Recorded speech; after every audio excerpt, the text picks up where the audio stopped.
You're listening to The Accidental Exile, stories of cities, strangers, and silence, and the people that we become when we leave too much behind.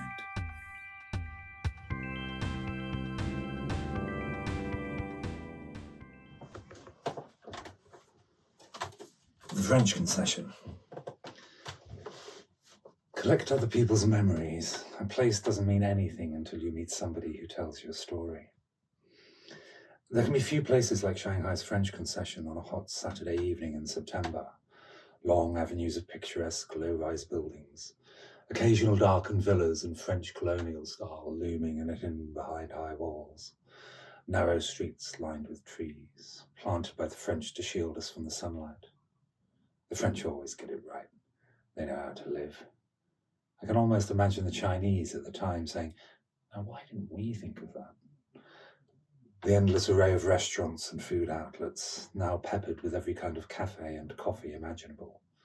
In that Blade Runner vibe, where they'll squeeze a tiny eatery into a garage, then somehow fit a hipster cafe into the cupboard next to it. If you leave a cardboard box out on the street at night, it will be a restaurant or bar by the next day. In a country where entire cities have no sense of place, the French Connection is all place and continues to become a place over and over through each passing decade. Its timeless allure is irresistible. I try to tell myself that it's no different to London's Covent Garden and it's just a bunch of youngsters out for some fun, but I'm still smitten. What's the difference? It may have the same subtle scent of decadence lurking beneath the surface as its Western counterparts in London and Berlin, but it is what it lacks that makes it special. That is, the food is more abundant and the alcohol less so. In Shanghai, there is no sense of threat. There is no need to stay alert to impending violence because they have not yet lost control to excessive alcohol and drug consumption in the way that we did so long ago that it is now woven into our culture.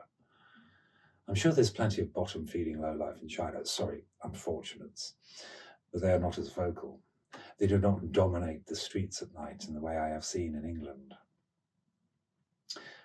As I walk through the streets, I'm struck by the absence of the bawling voices that signify street fights and the accompanying scream of police sirens. There are foot police on every corner, usually standing alone, hands clasped behind their backs. They seem more like they're there to protect us rather than oppress us. Maybe I'm wrong, I don't know.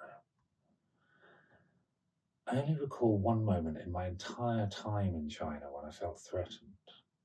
I was on a metro platform and I caught sight of 3 young men hovering near me. It was a Friday night, so I was perhaps attuned to the knowledge that this was the danger hour. I began to talk myself out of it, but my instincts were buzzing, only a little, like a cell phone on vibrate. These men, they were short in stature, lean, and unlike the usual Chinese males, they didn't have that sort of loping, friendly movement about them. They seemed drunken, but they moved with some purpose. But what really caught my attention was their haircuts. Too sharp, like rockers from the 50s. That sort of Asian gangster look.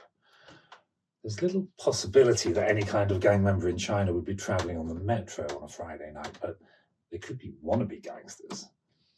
And they may have been short, but that means nothing in a society where the martial arts culture has ensured that even the most unassuming of figures can still be dangerous. But all I had to do was wander down the platform to where the attractive uniformed security guard was standing next to her communications station and wait there. Problem solved.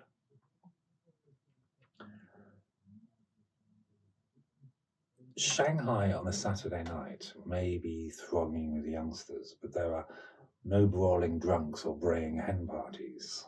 There's consumption in abundance, and they'll be up all night, but they have retained an elegance that echoes back to the French Concession's romantic history.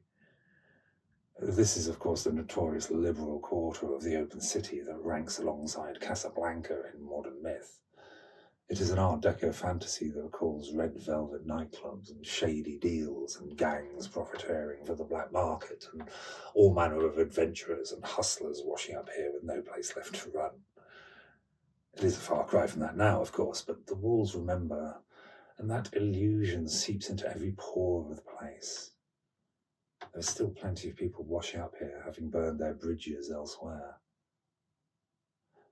There are moments when I wonder if I might even be one of them, but there's still much to play for here, so it is not yet the end of the road. Not yet. Swarms of people crowd the avenues, but it smells sweet and feels safe. I'm astonished by the sheer numbers of attractive young women I see everywhere, mile after mile of them. You could attempt to measure this place in the meterage of exposed leg. I can only assume the young men are of equal quality. If China has a population problem, then I'm not seeing it. It's hard to take in so much human beauty, so I don't try.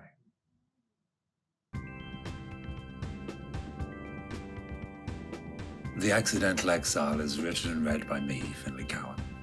If this story spoke to you, subscribe, find more on YouTube and Patreon, and let's keep the conversation unfinished.